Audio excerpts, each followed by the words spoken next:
को सीएम सुक्खू ने अर्पित की श्रद्धांजलि।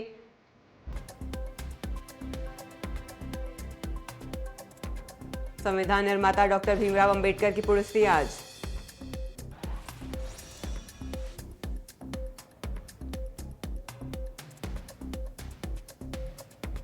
संसद में उठा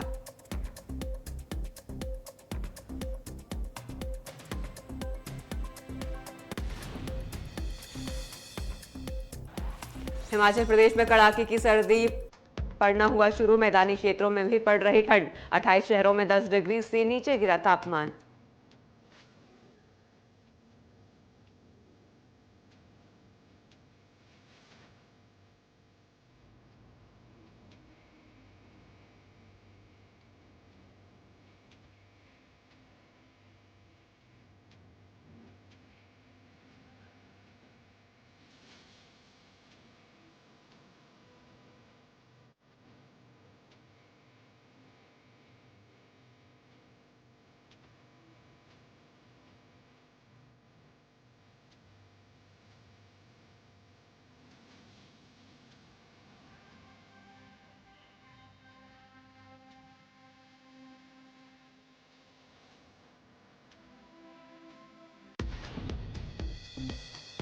नमस्कार, इंडिया न्यूज हिमाचल देख रहे हैं आप और आपके साथ मैं हूं हिमांशी नेगी। बुलेटिन की शुरुआत करते हैं। डॉक्टर बाबा साहेब भीमराव अंबेडकर की पुण्यतिथि आज है और उनकी पुण्यतिथि पर हिमाचल प्रदेश के मुख्यमंत्री सुखविंदर सिंह सुक्खू ने उनकी प्रतिमा पर माल्यार्पण अर्पित कर उन्हें याद किया।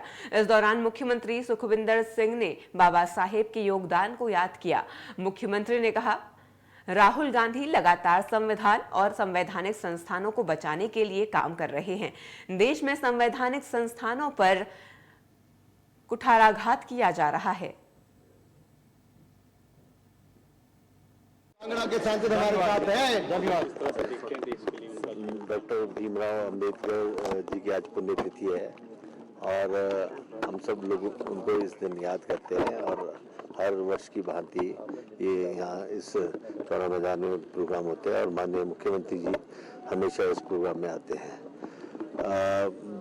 डॉक्टर अंबेडकर जी ने संविधान हिंदुस्तान का लिखा और उसमें जो प्रोविजन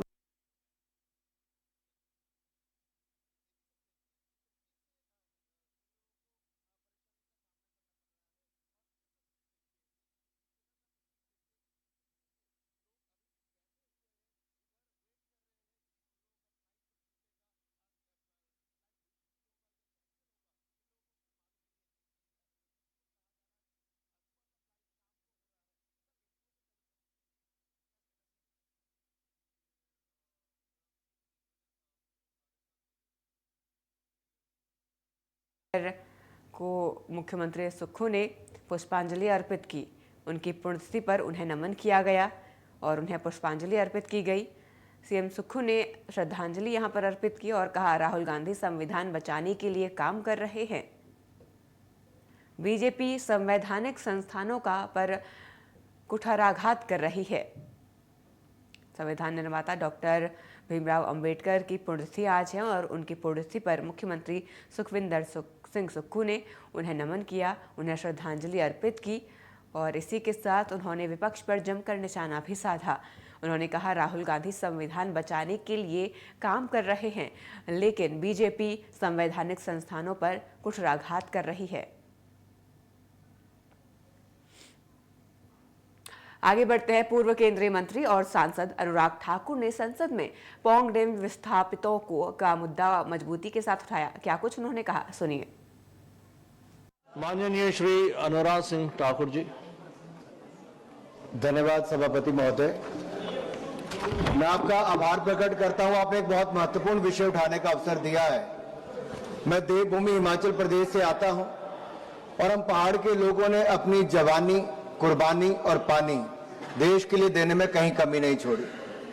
आज से 50 साल पूर्व, 50 साल से ज्यादा हो गए, जब पौंग डैम के बनाने के लिए उस समय की कांग्रेस सरकार ने कहा था 20,772 परिवारों के 339 गांव से उनको खाली करवा दिया गया।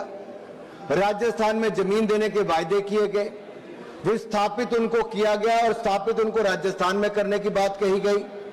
उनके जमीन पानी में डूब गई, घरों से वो बेघर हो गए। बाकी राज्यों में बिजली पहुंच गई लेकिन उनके घरों में अंधेरा छाया रहा। मेरा सवाल आज ये खड़ा होता है, 50 साल से ज्यादा बीत गए, क्या कसूर था हिमाचल प्रदेश के सबसे बड़े जिला कांगड़ा के लोगों का कि अपने घर परिवार से तो वो बिछड़ गए, जमीनें चली गई, ना उनको जो वायदा किया गया था जमीन देने का राजस्थान में, ना वो जमीन मिल पाई, ना उनके घर बस पाए, ना उनको पैसा मिल पाया। आज भी 6,700 से ज्यादा परिवार इंतजार कर रहे हैं जमीन मिलने का, स्थापित होने का। उनके 2-2 पीढ़ियां चली गई लेकिन स्थापित नहीं हो पाए। क्या ये देश में सही हो रहा है? मैंने एक आपके सामने कितनी सरकारें आकर चले गई, मैं भाजपा कांग्रेस की बात नहीं कर रहा, चाहे उस समय कांग्रेस का निर्णय रहा होगा, लेकिन राजस्थान में एक के बाद दूसरी सरकार आकर चली गई। लोग अपनी जेब से पैसा खर्च करते हैं राजस्थान जाके अपनी जमीन को ढूंढने के लिए। कब्जा कर लिया गया है, अधिकारियों के चक्कर काटते हैं, अगली डेट डाल देते हैं। कितनी पीढ़ियों को और इंतजार करना पड़ेगा? क्या पड़ेगा सर? एक ही मांग है कि जल शक्ति मंत्रालय, गृह मंत्रालय इसमें इंटर मिनिस्ट्रियल रिव्यू करे और हमारी जो सेंट्रल हाई पावर कमेटी है उसको स्थापित किया जाए। एक ज्वाइंट टास्क फोर्स राजस्थान और हिमाचल प्रदेश की सरकार की बनाई जाए ताकि मेरे जो विस्थापित परिवार हैं वो हिमाचल प्रदेश के विस्थापित परिवारों को जमीन मिले, उनको उनका हक मिले। अगर सदन को लगता है कि विस्थापितों को उनका हक मिलना चाहिए तो मैं चाहता हूं आप भी मेरे साथ संबंधित होकर कहें, क्योंकि माननीय राजीव भारद्वाज जी कांगड़ा के सांसद हमारे साथ हैं। आगे बढ़ते हैं। क्षेत्र में परिवहन व्यवस्था को स्वच्छ, आधुनिक और पर्यावरण अनुकूल बनाने के लिए ट्रांसपोर्ट विभाग ने इलेक्ट्रिक मोबिलिटी की दिशा में एक बड़ा कदम उठाते हुए नई नीति पर तेजी से काम करना भी शुरू कर दिया है। आरटीओ रामपुर बुशहर नरेश वर्मा ने बताया कि आने वाले महीने में रामपुर, किन्नौर, आनी और कुमारसैन में इलेक्ट्रिक ऑटो पूरी तरीके से सड़कों पर उतर जाएंगे। जिला में तेजी से बढ़ रही परिवहन जरूरतों को ध्यान में रखते हुए विभाग इस बदलाव को एक जरूरी ग्रीन मूव के रूप में देख रहा है।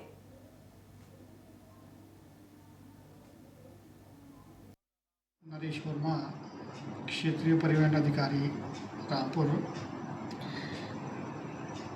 आए दिनों कार्यालय में ऑटो रिक्शा जो मालिक है ये रिप्लेसमेंट के लिए आते हैं कि हमें पुराने ही डीजल और पेट्रोल के परमिट ही रिप्लेस किए जाए। जबकि मैं कहना चाहूँगा कि राज्य परिवहन प्राधिकरण की बैठक दिनांक 25/6/2024 को हुई थी, जिसमें यह डिसाइड किया गया था कि जो भी ऑटो चालक अपने ऑटो को रिप्लेस करना चाहता है उसको सिर्फ परमिशन इलेक्ट्रिक ऑटो या सीएनजी की ही मिल पाएगी, अदरवाइज उसके ऑटो को रिप्लेस नहीं किया जाएगा। जिला बिलासपुर के स्कूल में एक नई शुरुआत के तहत आपको बता दें, नई शुरुआत यहां पर की गई है। जिला बिलासपुर के स्कूल में एक नई शुरुआत के तहत 5S जागरूकता रैली का आयोजन किया गया। कार्यक्रम का शुभारंभ स्कूल प्रिंसिपल सुनील गांगटा ने हरी झंडी दिखाकर किया। ठाकुर, मैं बहुत गर्व महसूस कर रही हूँ कि अडानी फाउंडेशन की सहायता से डीएवी बरमाना को ये सौभाग्य मिला है कि वो 5S की टेक्निक्स को अपने स्कूल में इम्प्लीमेंट करेगा। और मुझे लगता है ये बहुत बेहतर तरीका है बच्चों को अनुशासन में रखने का, क्योंकि 5S हमें सबसे बेहतर ज़िंदगी जीना सिखाता है। इसकी वजह से हमारी ज़िंदगी और बेहतर, ऑर्गेनाइज और सिस्टमेटिक होती है। और मैं अपने प्रधानाचार्य, बच्चों और मैनेजमेंट की तरफ से पूरे सहानुभूति, मैनेजमेंट, स्टाफ और स्टूडेंट्स की तरफ से पूरा सहयोग करूंगी कि हम अपनी 5S की टेक्निक्स को अपने स्कूल में और बेहतर तरीके से इम्प्लीमेंट करें। ऐश्वर्या शर्मा और हम आज हिमाचल अवेयरनेस प्रोग्राम में 5S की रैली पे निकले हैं। 5S का मतलब हमें बताना है कि इससे हम अपने समाज को कैसे बताएं कि हम समय की बचत कैसे कर सकते हैं। ये एक जैपनीज टेक्निक है। हम यहाँ हर एक दुकानदार और सभी सोसाइटी मेंबर्स को बताएंगे कि अपने समय की बचत कैसे करें। और 5S के परिणामों से हम कैसे खुद को अपने जीवन को बेहतर बनाएं। नमस्कार, मेरा नाम पहल अग्रवाल है। आज हम एनसीसी के बच्चे नेवी की यूनिफॉर्म पहने समाज में ये बताने निकले हैं कि 5S हमारी ज़िंदगी में अब कितना महत्वपूर्ण बन चुका है। 5S यानी कि sort, set in order, shine, standardise and sustain. इससे हम सबको बताएंगे कि हमें अपनी चीज़ों को अच्छे से रखना चाहिए। उन्हें अच्छे से रखने के बाद हमें उनको शाइन मतलब अच्छे से उनको साफ सफाई भी रखनी चाहिए। इससे हमें अपना समय बचाने में आसानी मिलेगी और हम एक अच्छा नागरिक बन पाएंगे। हम डीएवी स्कूल की तरफ से ये मैसेज पहुंचाना चाहते हैं सबके पास कि सब अपना सामान अच्छे से रखें और इस 5S की टेक्निक को सब में फैलाएं। धन्यवाद। जोगिंदरनगर क्षेत्र के लिए आज का दिन गर्व और सम्मान से भरा रहा। आपको बता दें, जोगिंदरनगर क्षेत्र के लिए आज का दिन गर्व और सम्मान से भरा रहा, क्योंकि ऑपरेशन सिंदूर में अद्वितीय साहस और शौर्य का परिचय देने वाले नायब सूबेदार सतीश कुमार को वीर चक्र से सम्मानित किया गया। उनकी इस ऐतिहासिक उपलब्धि पर पूरे क्षेत्र में खुशी की लहर दौड़ गई। इस गौरवशाली क्षण ने जोगिंदरनगर की ही नहीं, पूरे हिमाचल को अत्यंत गर्व से भर दिया है।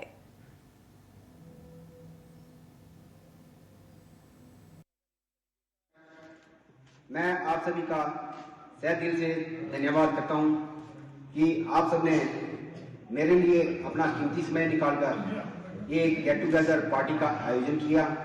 इसके लिए मैं आपका सदा आभारी रहूंगा। आज मुझे जो सम्मान मिला है वो सब आप सबके आशीर्वाद और शिक्षा का परिणाम है। मुझे गर्व है कि मुझे वीर चक्र से सम्मानित किया गया। यह सम्मान मेरा ही नहीं बल्कि मेरी यूनिट, मेरे साथियों और पूरी भारतीय सेना का है। यह सम्मान उन वीर सैनिकों के लिए समर्पित है जिन्होंने अपने देश की सेवा के लिए अपना सब कुछ न्यौछावर करने की शक्ति दिखाई है। मैं अपने अधिकारीगण, सरदार साहबान, साथियों और अपने माता पिता का भी धन्यवाद करता हूं जिनसे मुझे सहारा और प्रेरणा मिली। मैं वादा करता हूं कि मुझे आगे जब भी अपनी देश सेवा का मौका मिलेगा मैं हर समय तैयार रहूंगा। जय जवान साहब। और एमडी का यहाँ पर हार्दिक अभिनंदन करता हूँ। जैसे कि आपको पता है कि इनको जो वीर चक्र मिला है ये सिंदूर ऑपरेशन में जो कि JNK में लड़ा गया 8 और 9 मई को हुआ था। इन्होंने बहादुरी से बहुत अच्छा कार्य किया जिससे इनको राष्ट्रपति द्वारा वीर चक्र से सम्मानित किया गया। ये बहुत गौरव की बात है खासकर के लिए, देश के लिए और बटालियन के लिए। हमारे हिमाचल में सिर्फ आज तक मंडी डिस्ट्रिक्ट को ही 2 वीर चक्र मिले हैं। एक कैप्टन प्रेम सिंह जो था डोगरा के 71 के ऑपरेशन में और दूसरा ये मिला हमारे बटालियन को 1948 के बाद ये उपलब्धि हासिल हुई है। इससे पहले 48 में 6 वीर चक्र हमारे बटालियन को मिले थे जो कि JNK में युद्ध लड़ा गया था। तो इसकी पूरी कहानी आपको बाद में कर्नल खेम सिंह साहब बताएंगे। मैं आपका सबका यहाँ पर आने का तहे दिल से हार्दिक अभिनंदन करता हूँ। आगे बढ़ते हैं। भारत रत्न बाबा साहेब डॉक्टर भीमराव अंबेडकर की पुण्यतिथि के अवसर पर जिला कांग्रेस ने उपायुक्त कार्यालय हमीरपुर में स्थापित की गई उनकी प्रतिमा पर पुष्पांजलि अर्पित की। इस अवसर पर बड़ी संख्या में कांग्रेस कार्यकर्ता मौजूद रहे। कांग्रेस की वर्तमान जिला अध्यक्ष सोन भारती ने कहा, डॉक्टर भीमराव अंबेडकर के द्वारा निर्मित भारत के संविधान में सभी वर्गों को समानता का अधिकार देने के साथ ही मजबूत लोकतंत्र की नींव रखी गई। आज याद किया गया।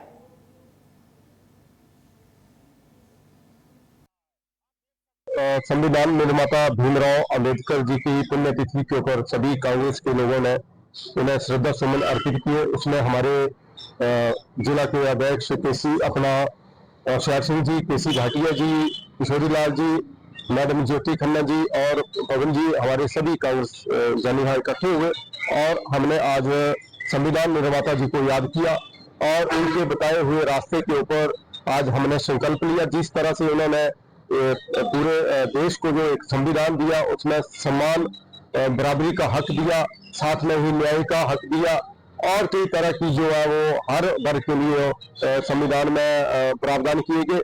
इसी रूप में आज हमने सबने यहाँ पे संकल्प लिया है कि आए हुए समय के लिए हम जो है उस रास्ते पे चलेंगे जो रास्ता भीमराव अंबेडकर जी ने इस देश के लिए दिया था। उनके जो सपने थे उस सपने को साकार करने के लिए सभी कांग्रेस जनों ने आज यहाँ पे संकल्प लिया। खबरों में आगे बढ़ते हैं। हमीरपुर पुलिस ने एक गुप्त सूचना के आधार पर छापेमारी कर पुलिस ने 6.38 ग्राम चिट्टा मिला और 26,200 की नकदी के साथ 5 लोगों को गिरफ्तार किया। पूछताछ के बाद एक बैंक कर्मचारी का नाम भी सामने आया और पुलिस ने उसके पास से भी यही नशा बरामद किया। इसी मामले में जुड़ी एक कड़ी में नशे के साथ युवक गिरफ्तार किया गया। कुल मिलाकर पुलिस ने 3 अलग अलग जगहों पर छापेमारी कर 5 लोगों को गिरफ्तार किया है और आगामी कार्रवाई पुलिस की तरफ से की जा रही है। लगातार जो नशे के कारोबार में लोग इन्वॉल्व हैं उनके विरुद्ध सख्त कार्रवाई कर रही है। पिछले दिन 5 दिसंबर को 3 जगहों पर हमने छापेमारी करी और इसमें 5 लोगों को हिरासत में लिया गया और उनके विरुद्ध 3 केस इसमें रजिस्टर हुए हैं और इनसे जो चिट्टा बरामद हुआ वो इंटरमीडिएट क्वांटिटी में आता है और इसमें लगभग 10 साल तक की सजा हो सकती है। और मैं ये भी बताना चाहूंगा कि इसमें जो 2 अक्यूज्ड हैं उनकी प्रीवियस हिस्ट्री भी है और पहले भी वो केसेस में इन्वॉल्व रहे हैं।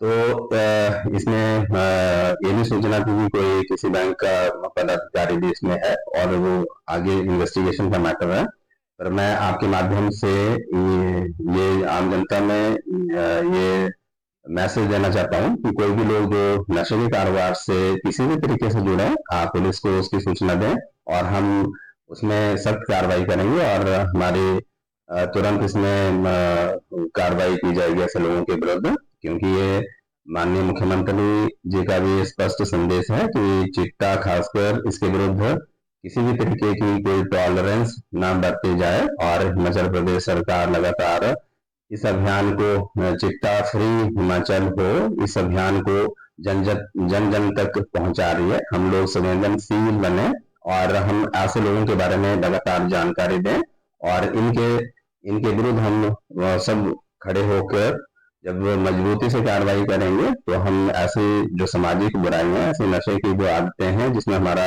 यूथ बर्बाद हो रहा है, तो इसको हम नियंत्रण में रख सकते हैं और ऐसी जो ड्रग एब्यूज की परेशानी सोसाइटी की मेन एक प्रॉब्लम बन गई है, इसको हम कंट्रोल कर सकते हैं। हिमाचल प्रदेश में कड़ाके की सर्दी पड़ना शुरू हो गया है और जिसके प्रभाव मैदानी क्षेत्रों में भी अब पड़ रहा है। 28 शहरों में 10 डिग्री के नीचे तापमान पाया गया। वहीं मौसम विभाग ने कल बारिश बर्फबारी का पूर्वानुमान जारी किया है।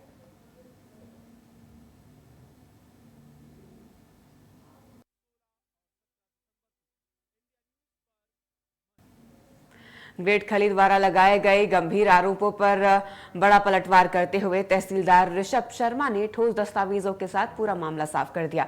प्रेस वार्ता में उन्होंने कहा कि खली द्वारा जमीन को लेकर फैलाया जा रहा विवाद पूरी तरीके से झूठ और भ्रामक कहानी है। लैंड जो है किसी और को दे दी गई या किसी और के तिथि में काट दी गई। मैं आपको बताना चाहता हूँ ये जो केस है ये नायब तहसीलदार पोंटा साहिब के कोर्ट में लगा है। इस केस नंबर है 11/25 11/25 जो कि डिसाइडेड हुआ है 25/5/2025 को। इस विषय में उन्होंने कहा कि हमारी जो लैंड है उस पर जो है पोंटा के कुछ लोग जो है कब्जे के माध्यम से वहाँ पर आए, गुंडे लेकर आए और पुलिस भी साथ में आई। मैं उनको बताना चाहता हूँ कि आप पहले केस की पूरी जानकारी रखें। ये जो केस टाइटल है बिमला देवी बनाम हेमलता, इसमें बिमला देवी जो है वो एप्लीकांट हैं और बाकी सारे इसमें रिस्पोंडेंट हैं। तो ये जो केस है इसकी प्रोसीडिंग्स हमारे पास चली हुई थी, तो उन्होंने हमें एक एप्लीकेशन दी थी कि 20/5/2025 को जो रेवेन्यू की टीम वहाँ पर गई थी, चाहे डिमार्केशन के लिए गई थी या पार्टीशन प्रोसीडिंग्स के लिए, तो उसको रिफ्रेन किया जाए। तो हमने उनकी रिक्वेस्ट स्वीकार करते हुए 18/7/2025 को दोबारा से क्योंकि मैटर जो है पेंडिंग था, सब जुडाइज था हमारे कोर्ट में, तो कंटिन्यू करते हुए 18/7 फिलहाल मेरे साथ इस बुलेटिन में इतना ही। आप बने रहिए इंडिया न्यूज हिमाचल के साथ। नमस्कार।